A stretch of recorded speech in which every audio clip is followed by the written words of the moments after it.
boy, do I have some news for you guys today. Now, before I get into this very exciting news, I do actually want to go over something else. So my good friend Tony ARTERBURN over at Wise Wolf Gold and Silver Exchange has invited me to be his co-host on the Wise Wolf Gold and Crypto Show. So what we're going to be doing over there is a weekly wrap-up of the precious metals and cryptocurrency markets, as well as hopefully getting some guests on in the future that will talk on both sectors of this. Now, primarily, we're really gold and silver bugs over there, but it's not a bad idea to be in crypto and kind of be a part of these markets. So if you want to, we actually just did our first episode today. I mean, for you guys, it'll be tomorrow. Every Thursday, we'll have a new episode. So episode 1 has just been uploaded. It's kind of an intro to what's going to be going on. We talk about a little bit of stuff, but because we're just gearing up, it's more about what the show is going to be about. So if you are interested, go check it out. You can listen on Spotify. You can listen right here on Buzzsprout. And thank you guys to anybody that goes and checks it out. Definitely. If you don't get enough gold, silver, or crypto news, go check out the podcast, guys. And now for some news, getting into this. Do you guys remember back on January 22nd of 2020, Bloomberg Markets and Finance put this video out. It's called Why Guggenheim's Menard Sees the Market as a Ponzi Scheme. And right at the end of this video, if you scroll all the way past all the other stuff, which actually it's a great video to watch. I would watch the whole thing, but if you want to catch just this little tidbit, come in around 6 minutes and 30 seconds and you'll find this right here. We need a conviction trade. Big calls, made a lot of headlines. Right. Where do you put your money? What's the #1 conviction trade right now for you, 2020? Silver. Silver. Silver. Why not gold?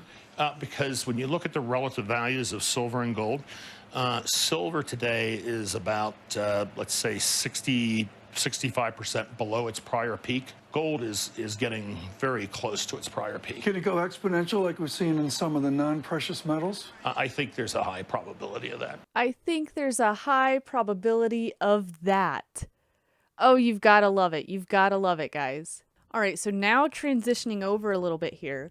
Guggenheim's Scott Menard sees a stock market correction ahead and a big gold rally. Now, I've got the highlights of this. This is on CNBC Pro, so if you can't get into CNBC Pro, you can't read this, don't worry about it. I have highlighted the most important aspects of this. We've even got a little video to watch as well. So Guggenheim's partners, Scott Menard, predicts a stock market correction of about 10%. Now, I would say that's extremely conservative. I see the stock market crashing more than this, but, we'll see how things play out. The firm's global chief investment officer also remains bullish on gold and silver as investors search for assets to protect against inflation.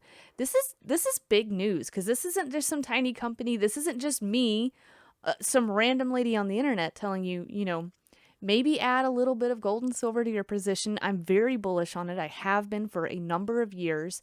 And the whole reason for this is inflation. I want to protect the wealth that I have. And hopefully you do too. So let's read this little bit. He says, if I'm right, and ultimately the inflation scenario is not going to play out the way people fear, then we're going to find that inflation a year from now is going to be significantly lower than where we are today, and the market is not priced for that. So basically, the market is pricing in the inflation that we're getting, right? All you're seeing is wealth kind of being moved around so people can preserve what they have. Most people are choosing to put that extra money into the stock market. So what ends up happening here is if we think that inflation is going to be outrageous, I think that Scott here is saying the market being priced in for that, it doesn't hit, then we get this crash. And personally, I think that it could be more than, what does he say, the 10%? I think that it could be more than that. New crypto that comes along, which can overcome some of the issues that we're facing right now with the cost of mining. Now stay with me here, guys, because he is talking a little bit about crypto. Don't run away yet. Gold bugs, silver bugs, don't run away yet. He's going to get into it, okay? He does see a place for crypto in the future, and he's actually comparing it to the dot-com bubble that we once saw, where all of these different companies are coming. And there's a ton of different cryptos that you can get into out there, and some of them Bitcoin and Ethereum being successful right now, there could be something that comes out later that is more successful and has more maybe use cases in the future. And he's going to talk about this for a moment. But really, the highlight of this is on gold and silver. Just stick with me. All the carbon production and issues like that, and it'll be a superior form of crypto, and I think that will become the dominant crypto. Is it possibly something called silver coin? You take something out of the ground, put it into a metal. Okay, I'm being a little sarcastic. Well, he is being a little bit sarcastic, but if you wanted to, I have not dove into it myself. I have not done a full sort of research study on this. Whenever we had David Morgan on, and we've talked about this off of just an interview as well, there is something out there called the Load Project. All right, and I'll probably put the links in for that as well if you wanted to look into it. If you wanted to dive into crypto a little bit but still have some gold and silver, what the Load Project does is actually backs their crypto with gold and silver. So if you wanted a little bit more of a, you might say, liquid kind of way to move those assets around, personally, that's the only reason that I would look into something like the Load Project, but it's definitely worth looking into. So this actually does exist, and I'll let this play on here. I actually mean silver, the actual physical metal. It's been hot. You've been a long time bull of silver and a lesser extent gold. Do you remain bullish on the metals? I am, Brian. I think, look, gold, as money leaves crypto and people are still looking for inflation hedges, gold and silver are going to be much better places to go. Exactly. Remain in your gold and silver positions, guys, because I don't think that we're not done here. I mean, you're seeing gold move now, and this is because people are concerned about the inflation. So let's move on a little bit of this, to this a little bit. He says, as money leaves crypto and people are still looking for inflation hedges, gold and silver are going to be better places to go. Now, this is what Menard is saying. While it will take some time for momentum to build in gold, given the size of the market, gold will eventually move into an exponential phase, according to Menard. $5,000 to $10,000 an ounce for gold ultimately is in the cards. So that's not just me pulling a number out of my butt here.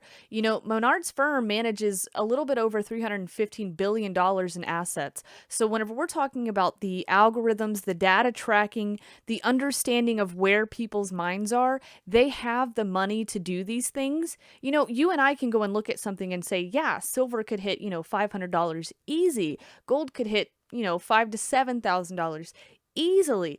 Now, this is just us on a one-on-one basis, right? Doing our research to look into that. But I am very confident whenever I hear it from these very large companies. They have billions of dollars to invest. And ultimately, what keeps them alive and successful is using that data to its max potential. So listen to this. Menard believes silver will follow as the high beta version of gold and predicts the metal will have larger moves on a percentage basis. Now, what is the greatest truth ever told? Like, what has he been telling you for years now?